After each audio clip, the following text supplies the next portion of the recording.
And I developed this story that, a girl stays in a bed and breakfast and she wakes up and everyone's dead because that's what you do when you're a novelist. You you find inspiration in the weirdest places.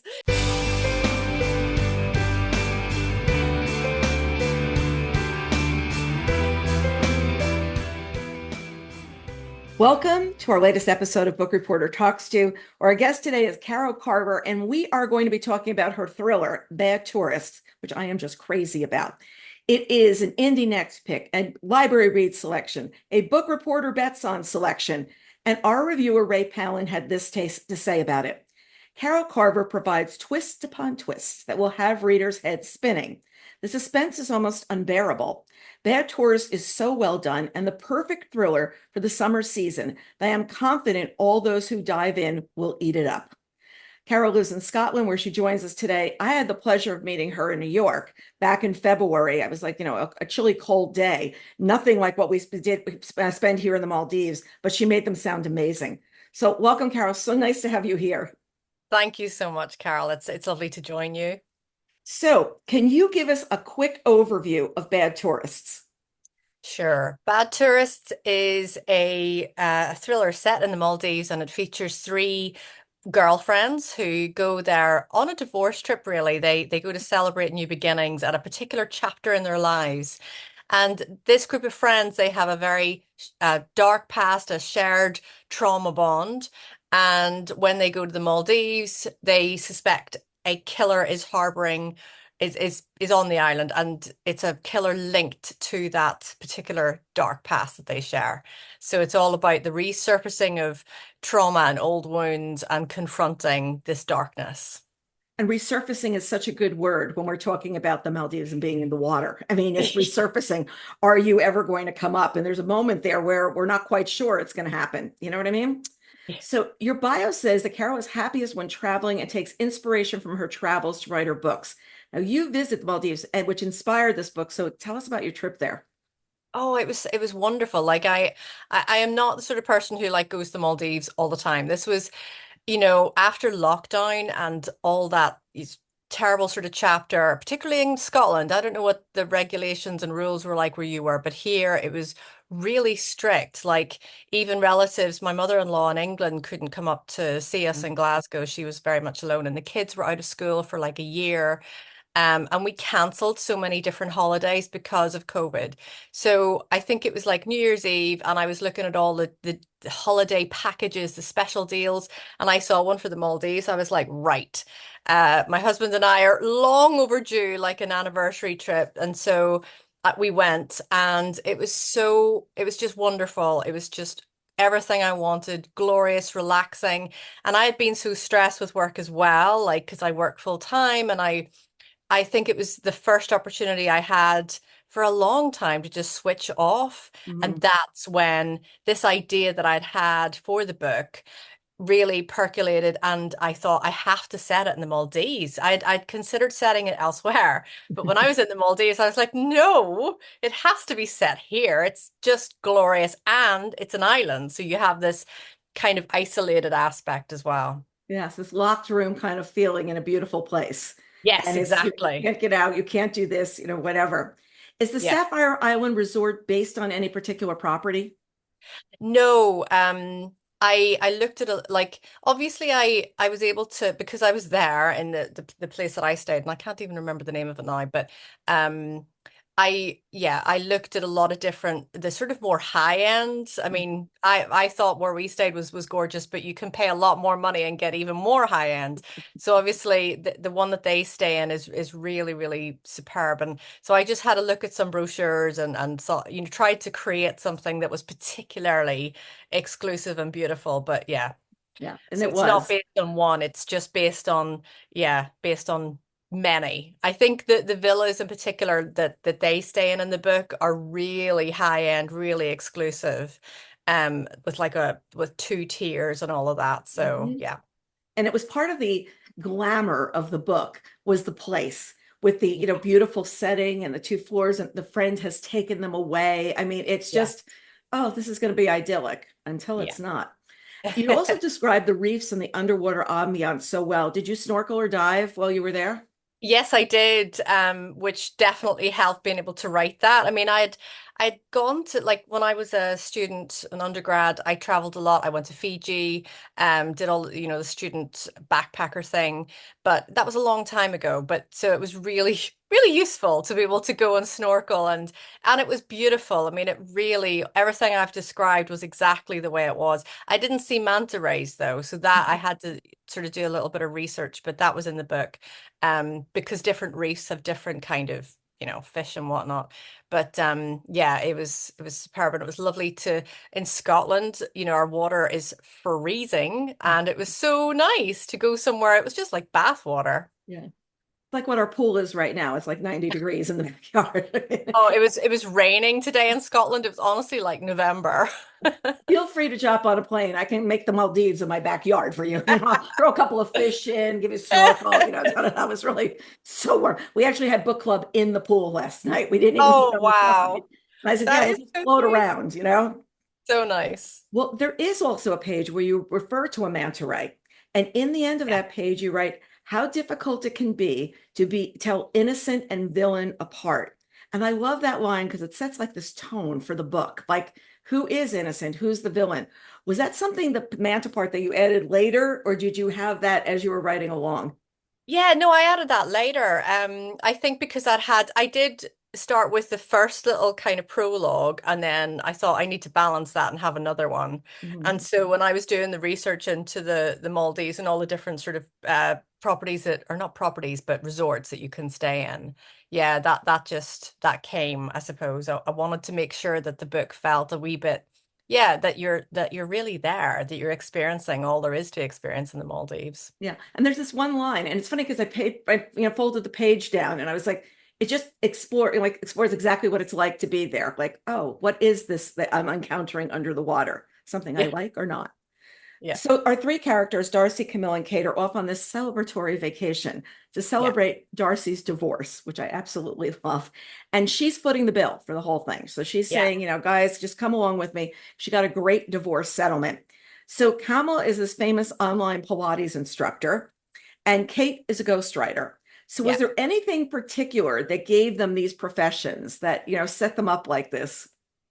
These characters just arrived. I swear it must just be that sense of unplugging and, Mm, allowing my brain to just be and not have to-do lists and all the juggle. But they were there and they were fully formed. So I could just see them and sense their energy and with Kate, and I related to all of them, but Kate in particular, because I'm a writer and right, she's a writer. right. She's not really fussed on the sun because she's not used to it. And I got a sense of that too. I love it, but I'm very Celtic. So I didn't do well with that amount of, the heat was just sweltering for me. Right. But Camilla is like this really glamorous, tall, fit. She's such a contrast to Kate, who doesn't enjoy working out, but Camilla's like really into Pilates, and she's that personality where she loves to tell you what you should be doing, Yes. what you should be eating, what you shouldn't be eating, and how often you should be working out. And I could just see them kind of really irritating each other as well as, being good friends. And Darcy as well, I could just see her as this flustered mom, and she's juggling, she's got a divorce now that she did not see coming, Mhm. and really doesn't, she's in a bit of a tailspin, which affects her in various ways. In So various ways. I love when Camilla is doing Pilates on Instagram and she yeah, says everyone like, should be doing this and here's where I am and somebody blocks the shot and she's like, no, no, no, this because it all yeah, has to be perfect. It's that and what you defined is the Instagram perfect little world where that's the yeah, little thing that's happening there. yeah. And do you practice Pilates? Do you practice at all? No, I don't. I probably should. Yeah. Everyone should probably practice Pilates, but yeah, no, I don't. Yeah. So But you kind of nailed the whole thing of like, what she was doing. But it's yeah, more like I'm the star. I'm going to show everybody. And even at the resort, I can do a class. Like yeah, I'm so yeah, important that this is what I should yes, do. yeah, And then I feel like Kate hides behind being a ghostwriter. Like yeah, her whole personality is not there. She takes on whoever she's writing about. Yeah. and she's hiding. And I am I right on that one? Yeah, you are. And I really thought about what she had gone through and how that affected her. And that part of the book, so the beginning, the prologue of the book, which takes place in 2001, and it features Kate, and we see what she experiences, and it really stays with her. She doesn't develop a particularly healthy coping mechanism. She becomes a bit of a hermit. And so the writing as well is something that she was on one career track to become an archaeologist, but then she becomes a writer. And I think it's all linked to how she is dealing with that moment in her life. She was the survivor, but she also, hasn't lived her life. Hmm. She has hidden, Yeah. and her journey is very much about coming through that and really confronting that past as well. Yeah. Before we get into the past, I want to talk about the couple that's on their honeymoon. So the couple Yeah. on the honeymoon is meeting up with these people who are on their divorce trip. I personally really Yes. love the contrast there. So Yeah. Jade and Rob are the exact opposite life move. Like they're like, these early days. So tell us Yeah. about Jade and Rob because there's a lot going on between those two. Yeah. Jade was an interesting character to write. Jade is 23. She is a good 20 years younger than her new husband, who is built like a tank and very into his weightlifting and running and very aggressive. And she is a beauty technician. She is also in a very toxic marriage with her husband. Just before they got married, she experienced something really upsetting. I won't go there, I suppose, because I Yeah. don't want to give too much away. But yeah, it's again not as it seems. And she kind of, when I was writing, she wasn't planned. She just turned up. Mm, I started a new chapter, and this voice came, and it wasn't the women that I was writing about. It was someone young. It was someone vulnerable, and so I just sort of played with that and experimented, and her whole narrative just came. And as you said, I liked the contrast of a divorce trip and honeymooners, but she was also in need. And I could see that her connection with these women needed to happen. She has no one else. mhm. Um, and she's also trapped by the sort of grandeur of her wedding because, no one's going to believe her Yeah. if she tells them what's really happening. Yeah, it's like, oh, wait a second. No, that can't be happening. That's Yeah, like you have it all. You have it all. You yeah, can't be. And you do a lot about perception and reality throughout the whole book. It's who's yeah, people perceived, including our Pilates instructor, and what goes on from there. So yeah, there's an incident in the book that happened at the Spinnaker Guest House on September 10th, 2001. And talk about this incident being completely forgotten because of what happened on 9/11. And yeah, I find it so interesting because choosing that date, it's true, a lot gets lost.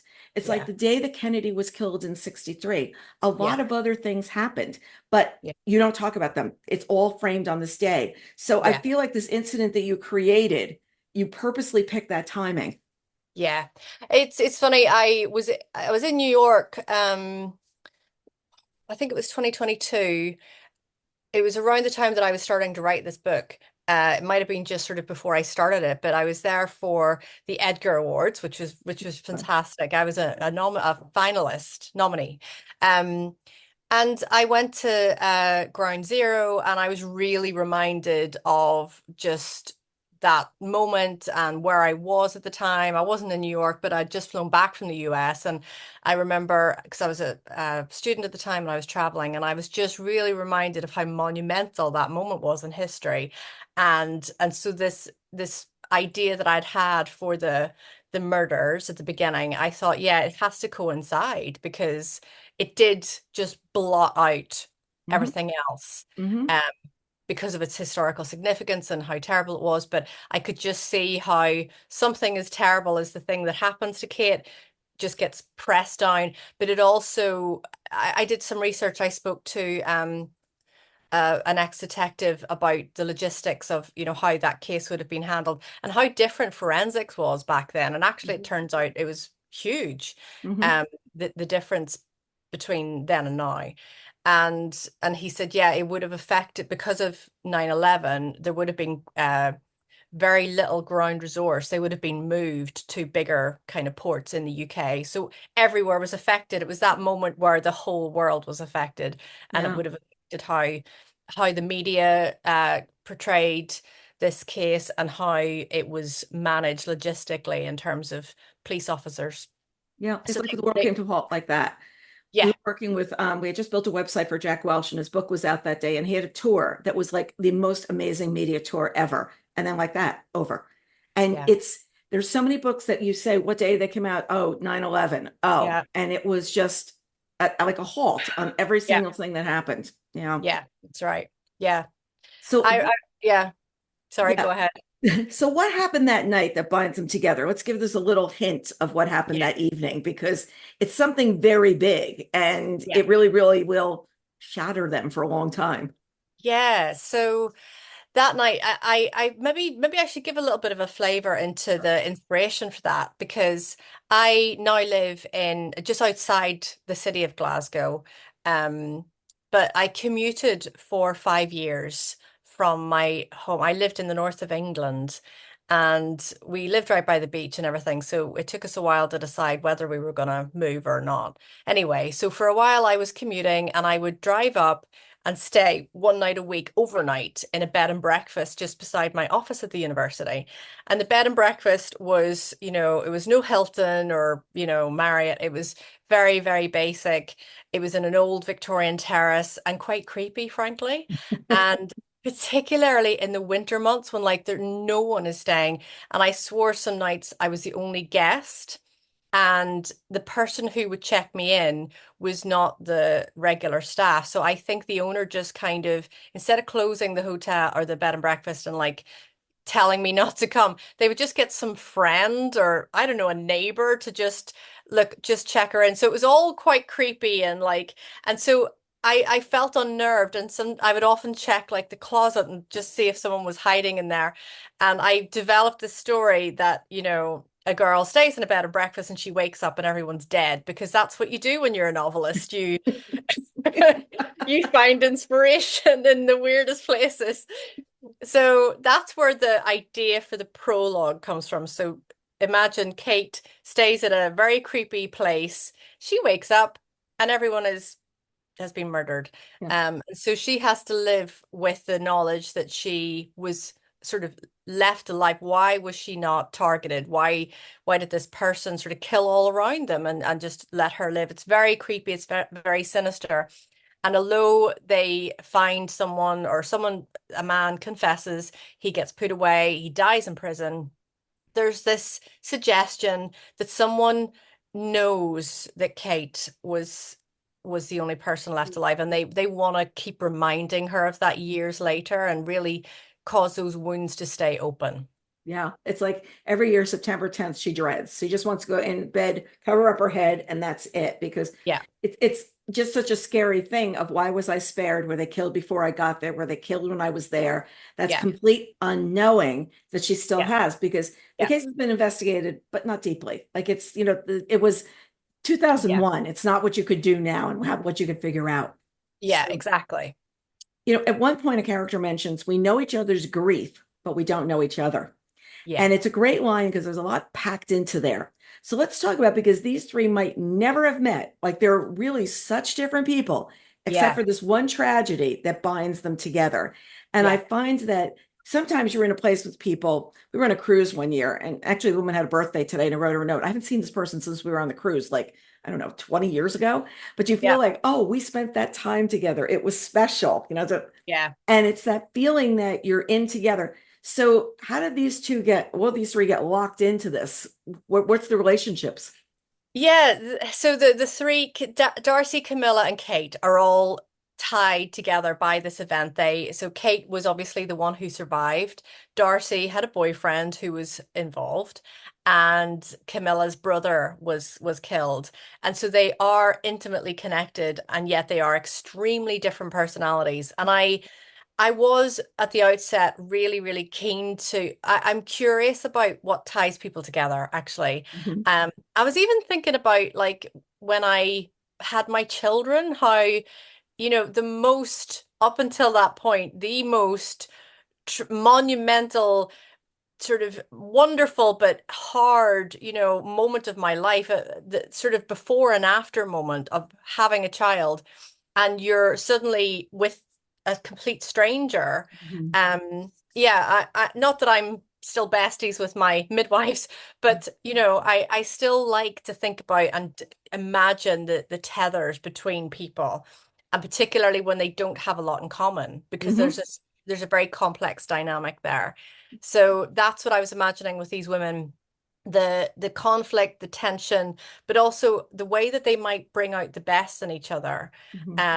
And I was particularly keen to look at that to see if there was a way, because they're all a bit broken. Mhm. And with Kate, I was thinking of her journey, and how she's really sort of excluded everybody. She's estranged from her parents. She's got no siblings. She's just in her little cottage in Wales with her cats and her books. But Mhm. it's not altogether healthy for her. Mhm. So I was thinking about ways that this dynamic could be a good thing for her in the end. Yeah. And Yeah. when I did write the final chapters, like, not to give too much away, but I just wanted to sort of not plan too much and just lean into the characters and see what they would do. And yeah, that was really nice. That was just another sort of plot that I Yeah. wanted to bring out. It was like, oh, okay, let me give them a happy ending, or just let me give it an ending of where Yeah. they end up, where they go.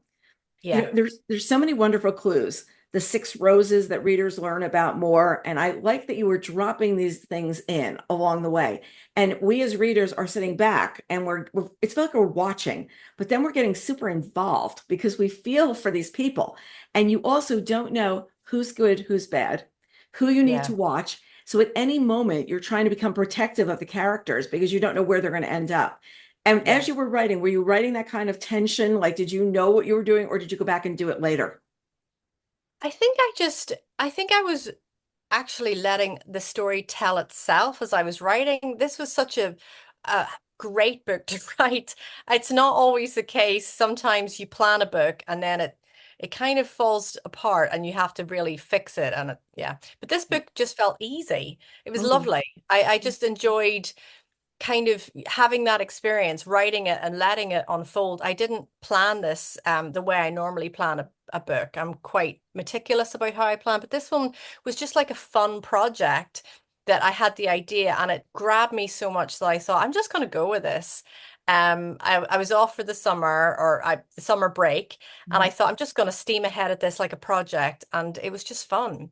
So Yeah. yeah, a lot of it I just went with, and yeah, and in the editing phase, I was like, do I keep this or not? And I just kind of, yeah, I tended to leave more than I cut. Some things I tidied up slightly, but yeah, a lot It's of it was just there. it's got the feel of a book that was not over edited. There's times where you feel like you think you know what I'm talking about.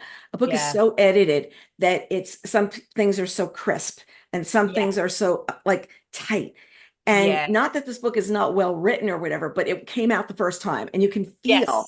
that it was coming out of you as Yeah. opposed to something that you were kind of manufacturing, that you were trying to put Exactly. together. Yeah, there was a juice to it, and Yeah. I know exactly what you mean about a book being over edited, because sometimes, yeah, I've done that in the past. Even I started as a poet, and there would be that sense of sometimes a poem that was written just in one go would actually be, I don't know, it would work better rather than a poem that has been worked and worked and worked at, and just it loses its kind of juice. Yeah. And Yeah. so yeah, this book was just, there was a rawness to it and a play to it that I found really satisfying as a writer, that I really just looked forward to getting back to it. And as I said, that I love writing, but sometimes it's still hard. Oh, yeah. So Yeah. yeah, this was just a gift of a project. Yeah, and you have the two different time periods to play with too. It's now Yeah. and before. It's now and before.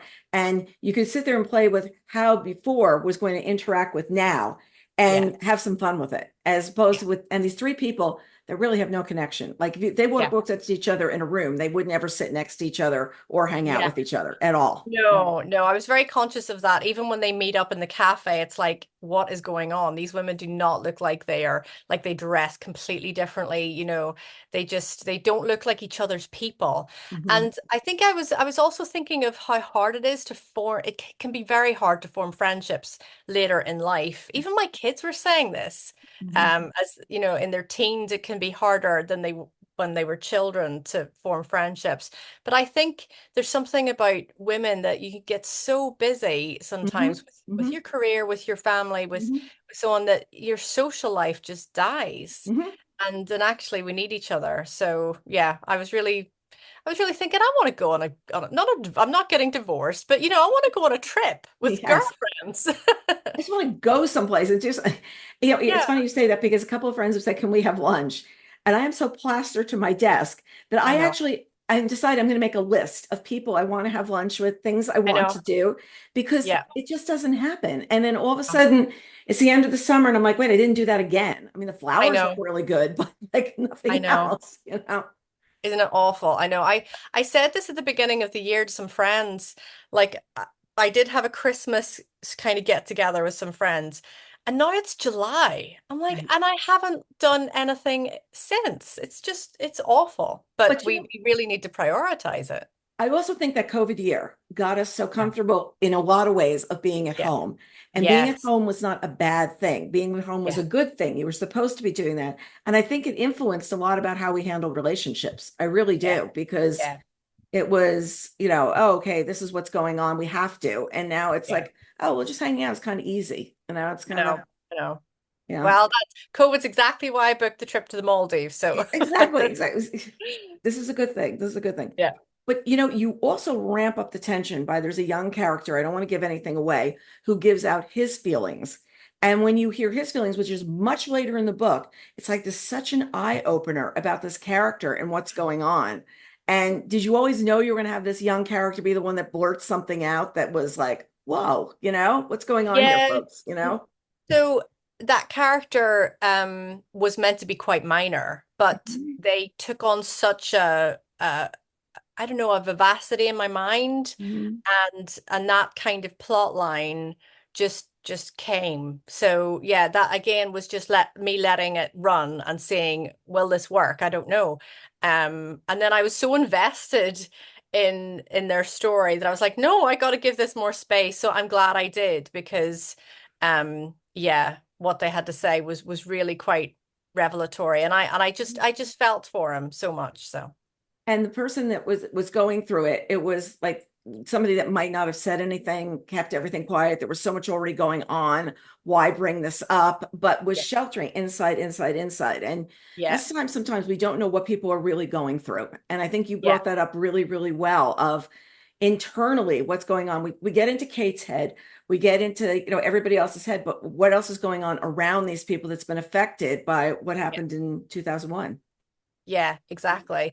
I just yeah, I do think very carefully about the particular ages of the characters. I was very particular about writing women in their 40s. Mhm. Um because yeah, I find that a really interesting age because it's the age that I'm at. And yeah, I think it's just there's a lot to say about that moment in a woman's life in particular. But I was thinking of, obviously Jade is in her early 20s, and her kind of naivety is almost one of the reasons why she's in the position she's in. It Mhm. makes it makes her vulnerable, her age, and similarly the other character, there's that sort of youth that can bring to it, a sense that people will overlook and not even believe maybe what they have to say. So yeah, all of that I was very invested in making sure that these people who are vulnerable, they're isolated in different ways, they're coping with huge things. And I wanted to see how that story would play out.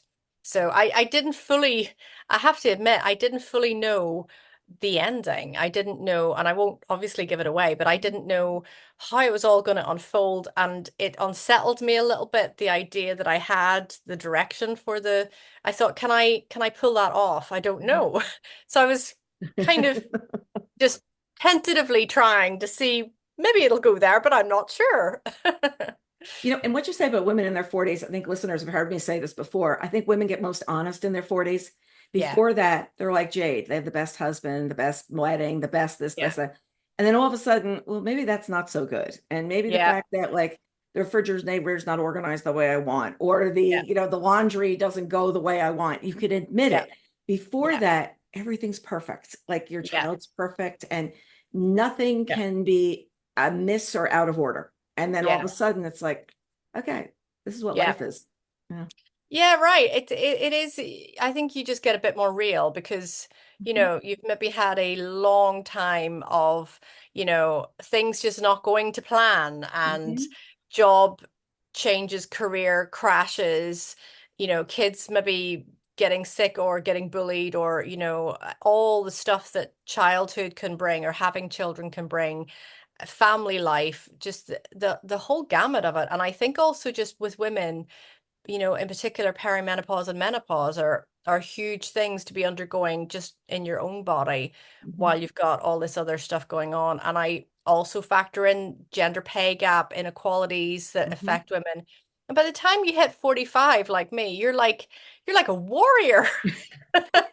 You've been through it all. And although these are skills that maybe don't translate very well in a CV, I mean, they should, because I Yeah. just think, my God, what a different person I am to when I was in my early 20s, like Jade. Just, I'm not quite jaded, if you like. I'm Right. not, I'm not cynical.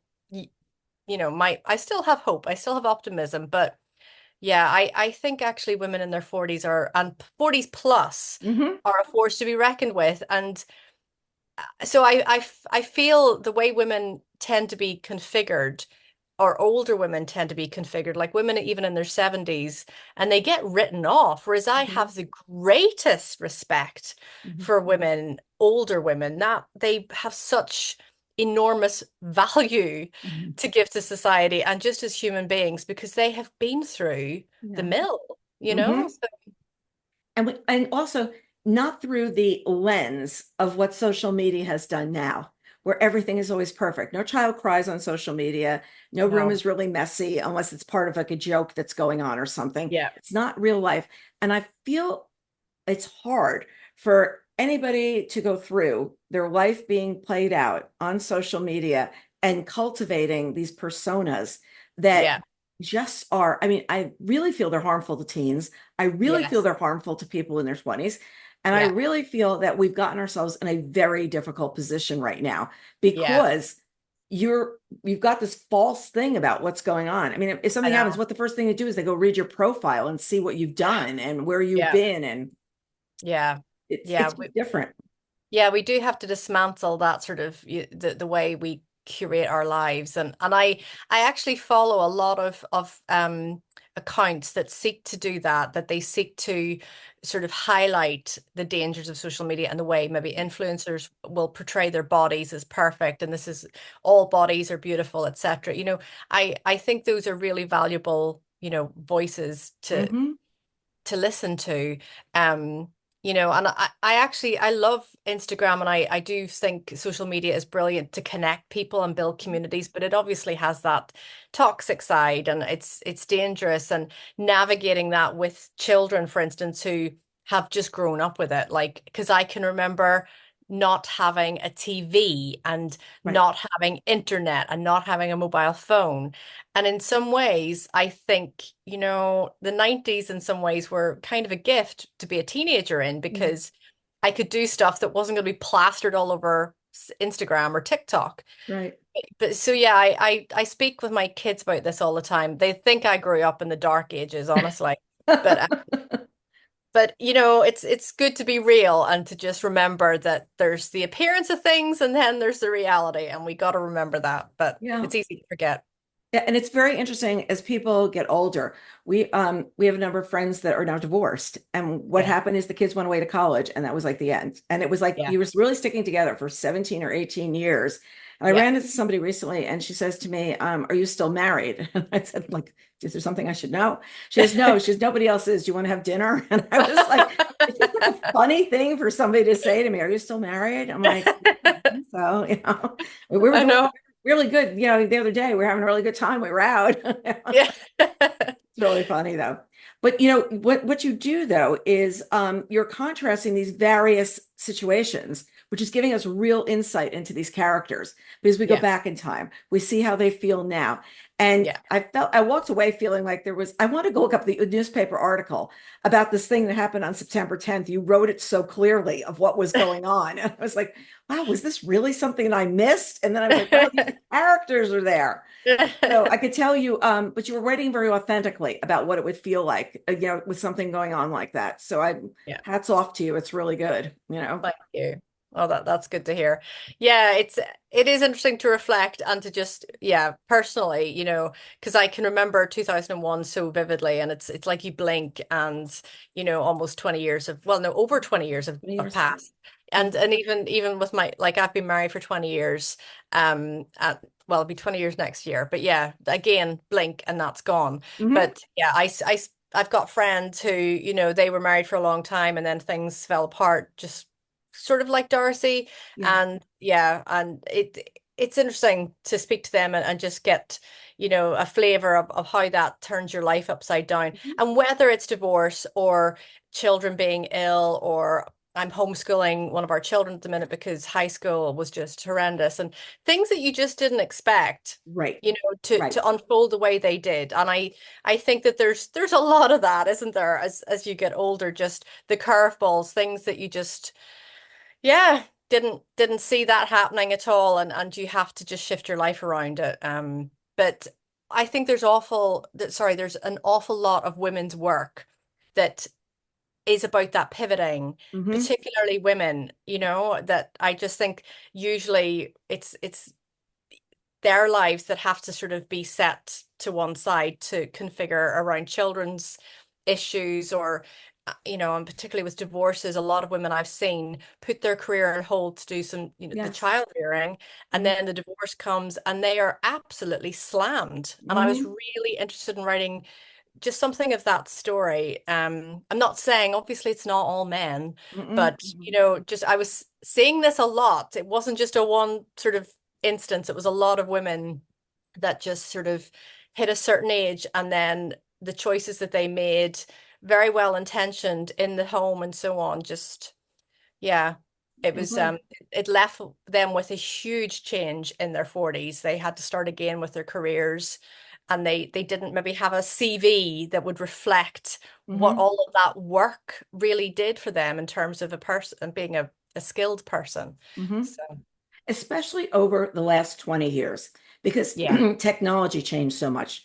So if you sat and said, I was going to stay home with my children, and you were yes, 25, and now yes, you decide to go back to work, the amount of skills that you need yeah, to have that are sort of knee jerk, like to me it's like, oh, like you're yeah, gonna go use that program, you're gonna go do this, the language of, yeah, oh, we're going to talk via Slack and we're going to do this on Zoom and we're going to do that, and it's going to yeah, move so quickly. yeah, And it's a time where I had a friend who was she was older and she was working with a number of young people, and they didn't want to listen to her opinion because they thought their opinions were all right. So it's very difficult to be in your 50s and managed by somebody in their 30s, or in your yeah, 40s and managed by somebody yeah, who's younger. So there were all these things that came into play that yeah, if these women's lives too, it's like, okay, where are you now and what are you doing? Really, yeah, really yeah, interesting. yeah. And then we toss AI into the plot. Oh, yes. Now, how Yeah, much research did you get to do to AI, which I have to admit still evades me about what to do? There's sometimes I run things through there and just see how they would write it instead of me. And I'm like, well, yeah. you are better than me. It's interesting with AI because when I started writing this, the kind of AI narrative in there, I was a bit worried that it was not true. I was just thinking of I was writing something that wasn't possible, and by the time I was editing the book, more than possible. In fact, it's being done. And I spoke to a colleague, because I teach at the University of Glasgow. So I spoke to a colleague who works in computer science and artificial intelligence, and got their opinion on it. So yeah, I was all in the clear that everything was up to speed, but it was just quite, yeah, we know the sort of speed at which AI is running. And yeah, I just, yeah, wanted to put a little something in there that just alerted us to that. I feel like I need to like ramp up my AI knowledge. I just feel Oh like I God. just need to. Well, And you know I what? think it's There's so many different ways to use it. There's so many different yeah, platforms. How are you going to use it? What are you going to use it for? yeah.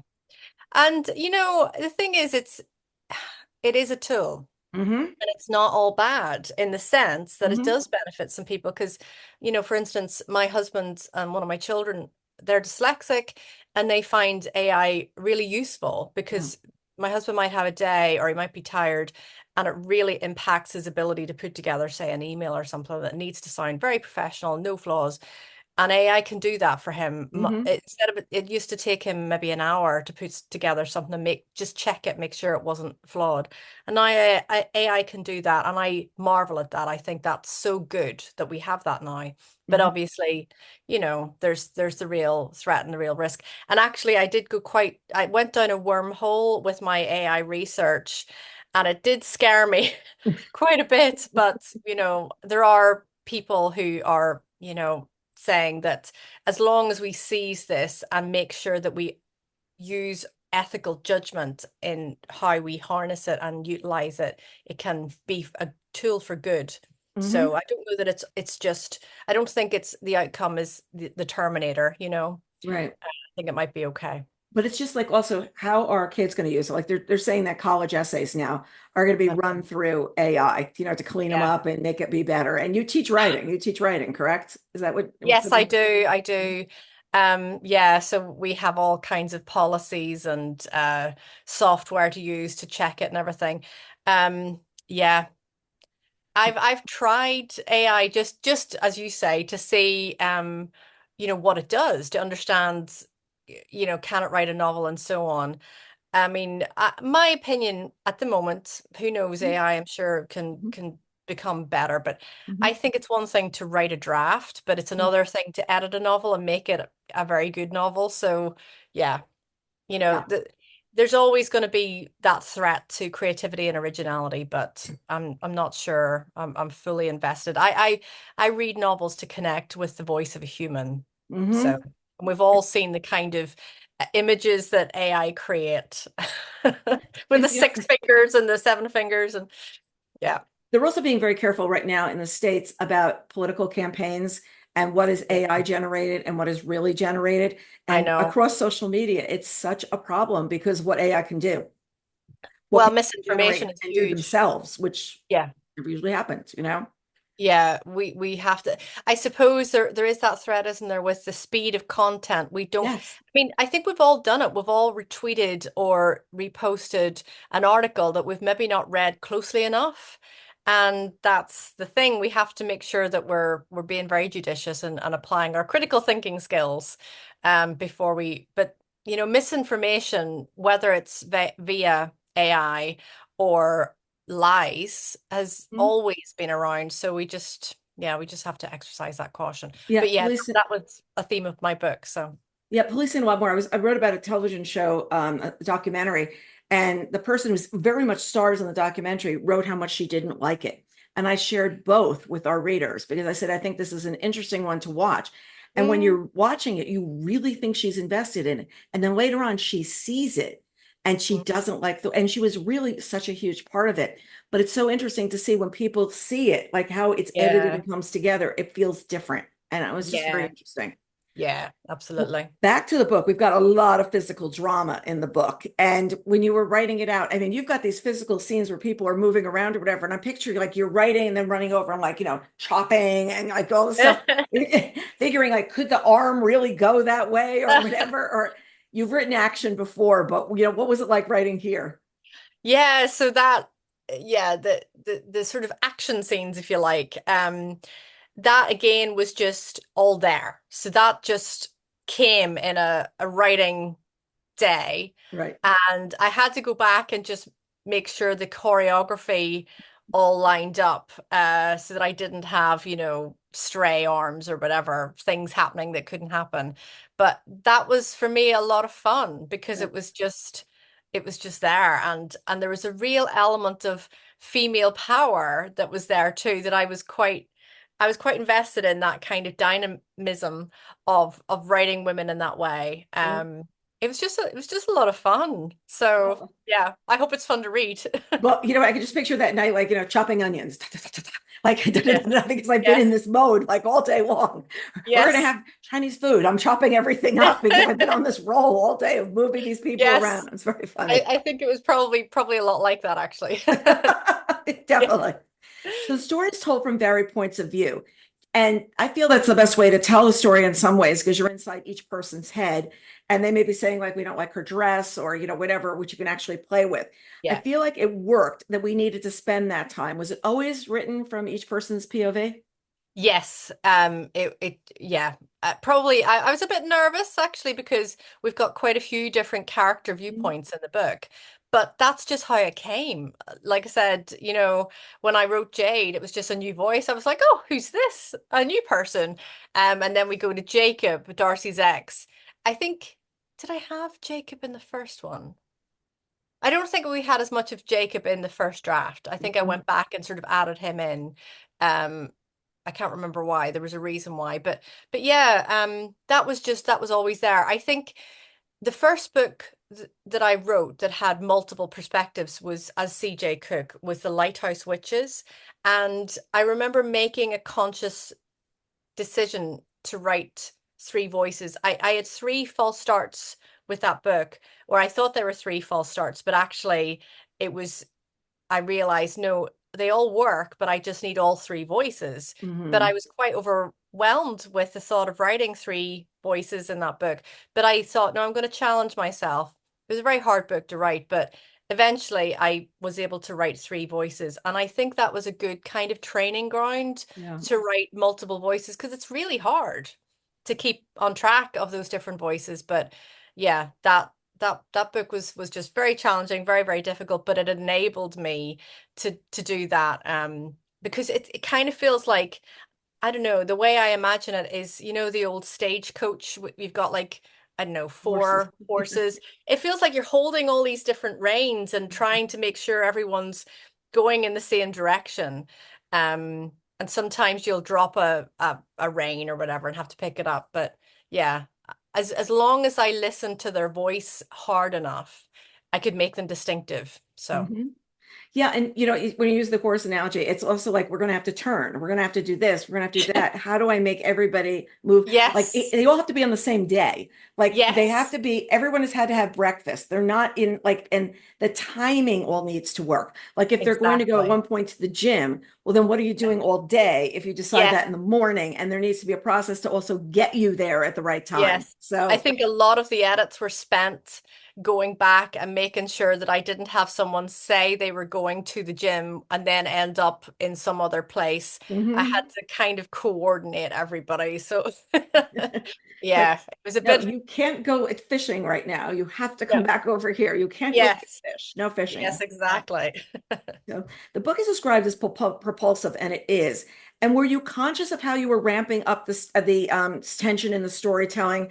And did you want to make like the arc? Were you knowing where you wanted to go? Because there are a couple arcs here. There's not Yeah, just one, you know? yeah. I don't know.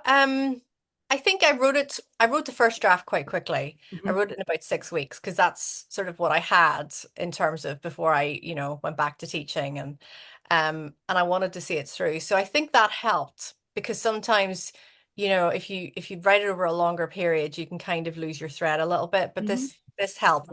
Sorry. Sorry, my dog has just heard the door go.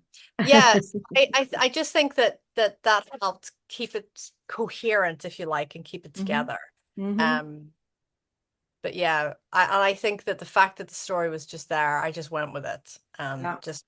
I just enjoyed the tension because I was like, I think if I sometimes know what's going to happen at the end, it can be quite a boring book to write. Whereas if you have a bit of a question mark, because Mhm. in this case I did have a question mark about the ending, and I had an idea, and I thought I don't know if I can pull that off. I'm just going to see, and so that sense of it being unknown made me want to write to find out what Mhm. was going to happen. So How it's all yeah, going to come together. And then, so it's this three parts. The last part is very short. And what it yeah, does is it shows us where the characters end up later. And I always yeah, love that because you're putting the characters to bed and then you're going in to make dinner or you're going to go, on an errand or something like that. And then, oh, like, wait a second, now these people can breathe because I've been able to Yeah. breathe for the, X number of pages. So Yeah. Yeah. was that written right away or was that written a little later when you were breathing again? Yeah, no, I was so invested. I think it just yeah, the ending that section was done, quite quickly and thoughtfully, and I really wanted to see what sort of natural decisions.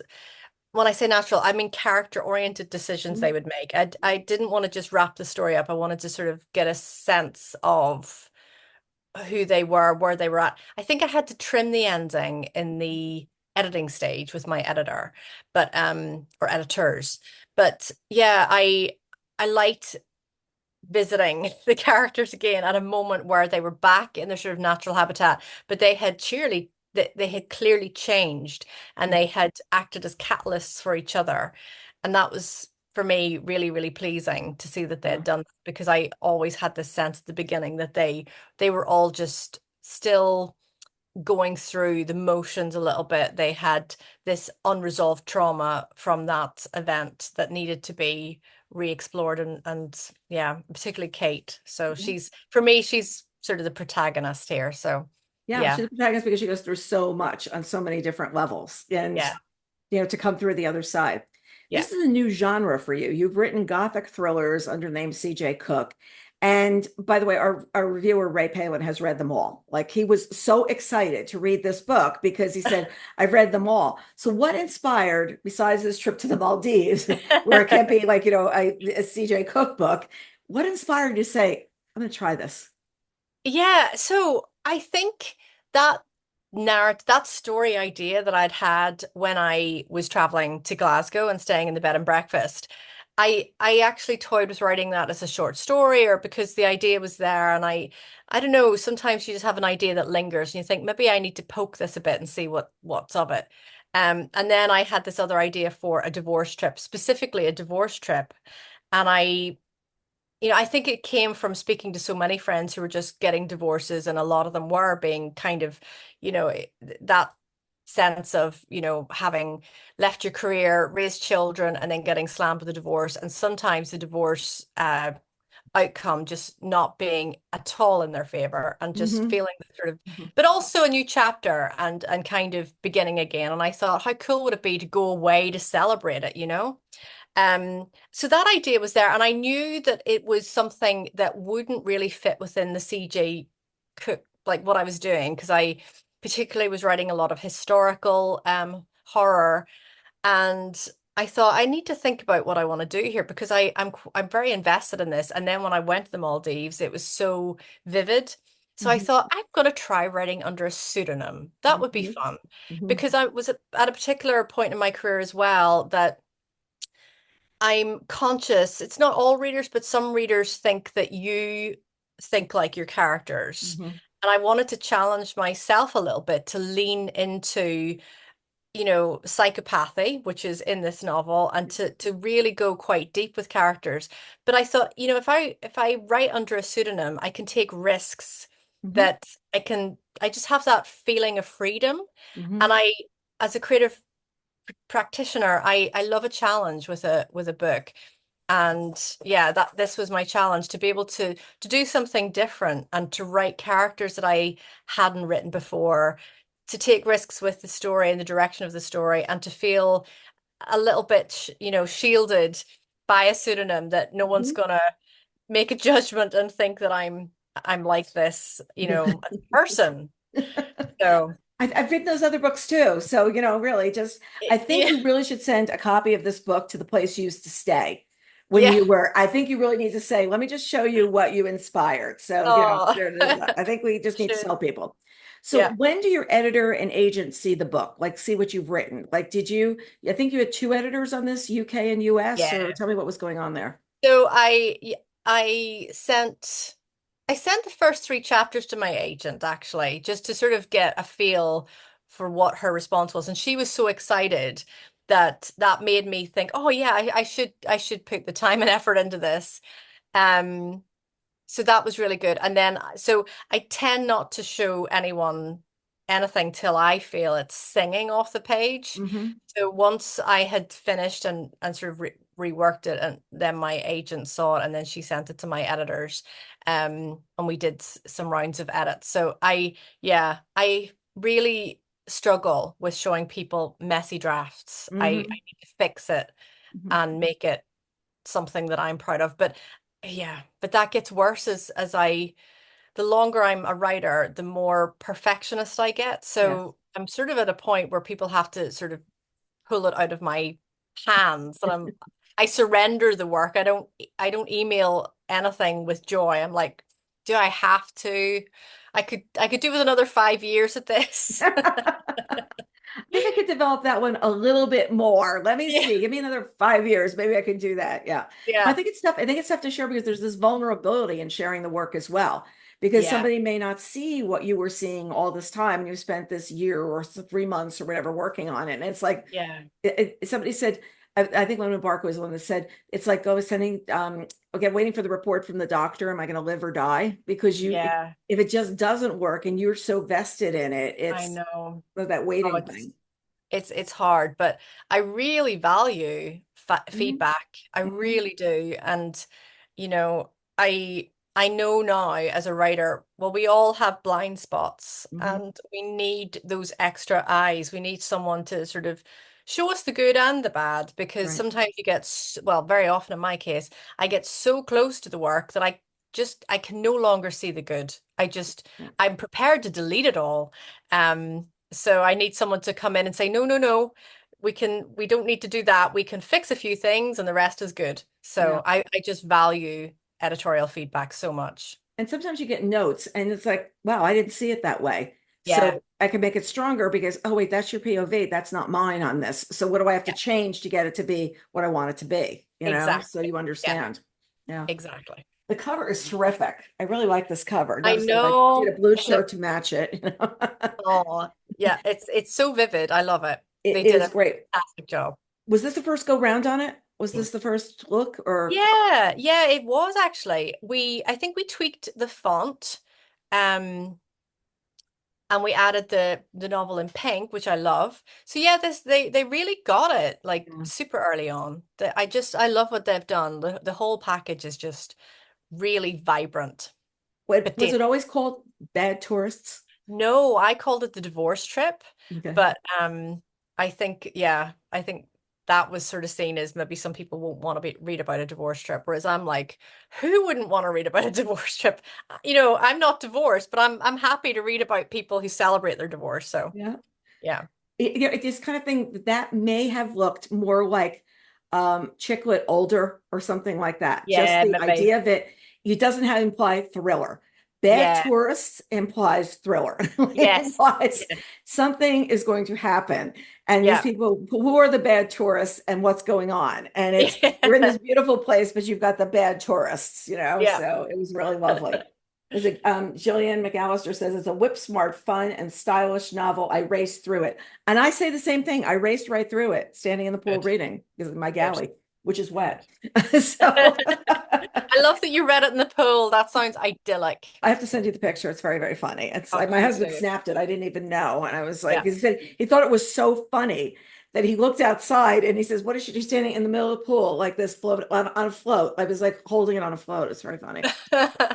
So Leslie Sharp narrates the audio. Have you had a chance to listen to the audio yet?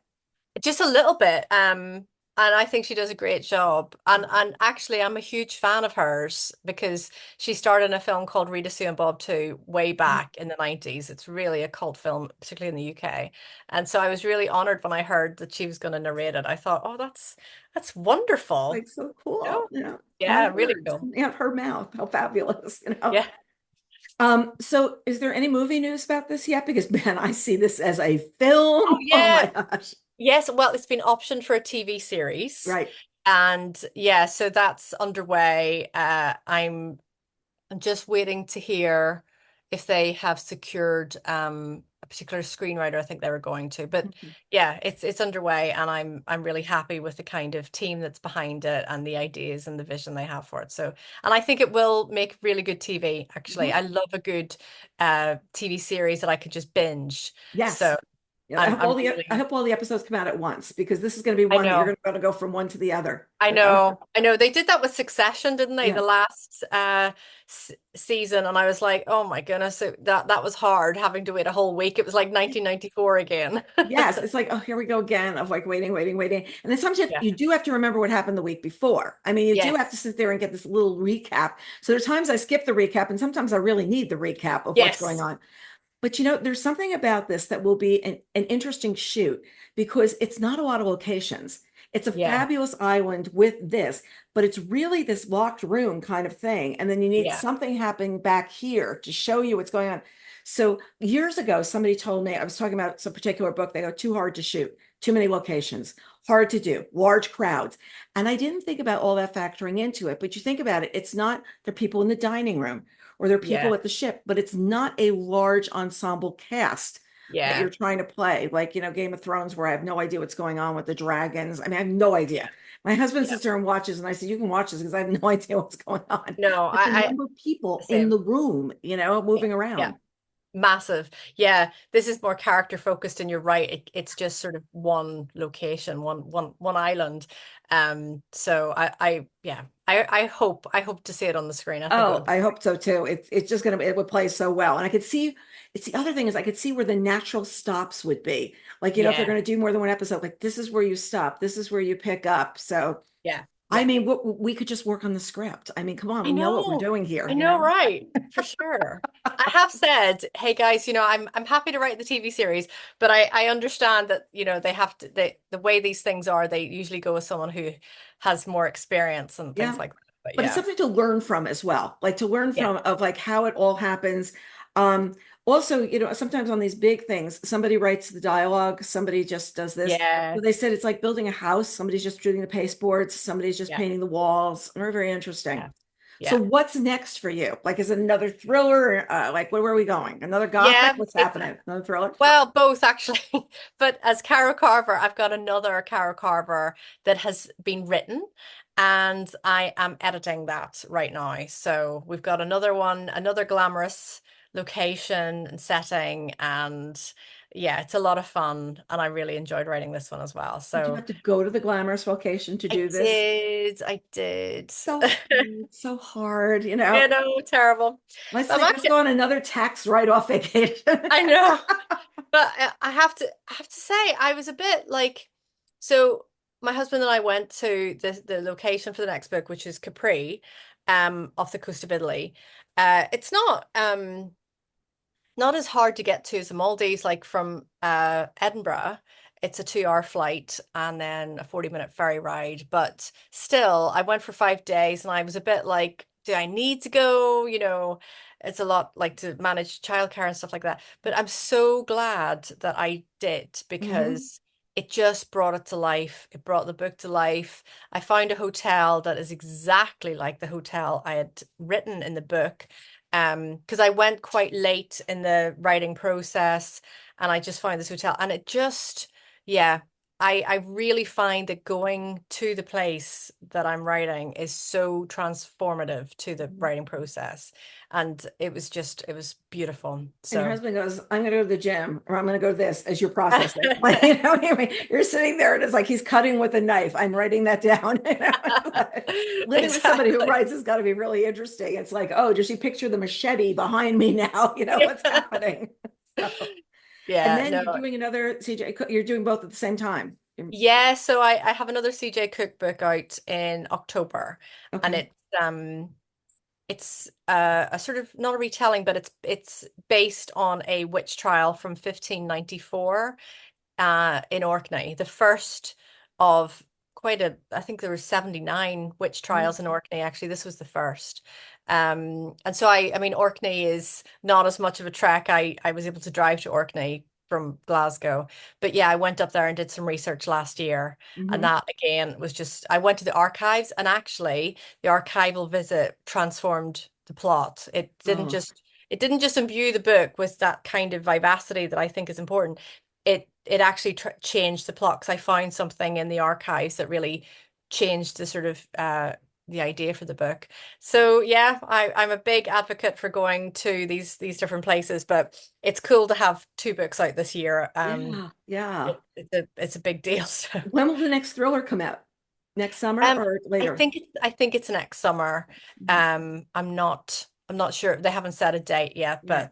but it's a lot of it's been a lot of fun to write, and I think it'll be a good book to follow Bad Tourists if you liked Bad Tourists. Oh, I love it. I love it. I love it. Well, I look forward to the next one. I know readers are going to too, because as soon as you read this, you're like, okay, what else has she written? Oh, this is the first one under this name. Oh, okay, here we go. And I know Ray is going to be excited because you've got a book coming in October. I'll make sure to let him know because Oh, he was like all over it. He's, oh my gosh, this is fantastic. So oh, thank you. That's so lovely. Really, really pleased to hear that.